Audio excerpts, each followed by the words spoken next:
goal of our project was to create an electronic textile that's able to be mass-produced.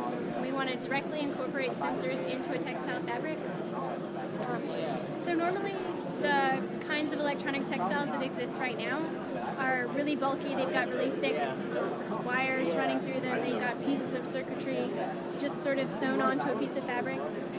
So we wanted to eliminate that. So what we did is we used a silver-coated thread in place of wires, and we created sort of a float pattern that would match up directly with the leads on the sensors that we were using. Yeah, So what we were able to do is just lay the sensor over top of the thread, and we injected some silver epoxy into the leads to connect them to the conductive threads. So that's how we got the sensors on the Same And then data to incorporate right the to it. GPS, we just Right to put it. it on here on the back, as you can see. Yeah. So this one's a GPS sensor.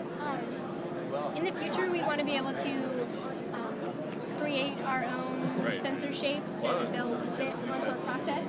So for this GPS, we just had to and the fancy GUI. connect the conductive yarns through a wire into the GPS. But in the future, we want to do it the same way that we did the microphones. We can actually show you a microphone working over here. The oscilloscope. Basically, Wait, this it's microphone it is doesn't go only connected to the fabric, and then we connected the fabric to the oscilloscope.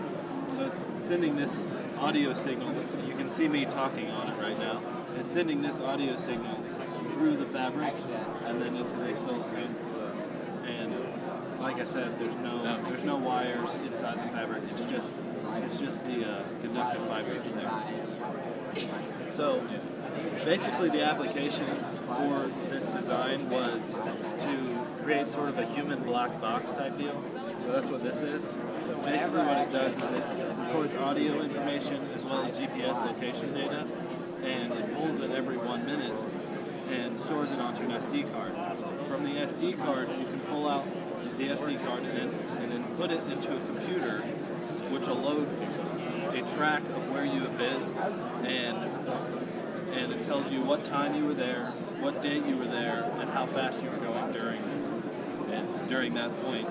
And then also, when you click on a point, it'll play the audio data that was at that location. So to demonstrate if we actually had music playing in the background, I think it would be a little bit more interesting than us babbling about Just click back on the point, and it'll stop the sound.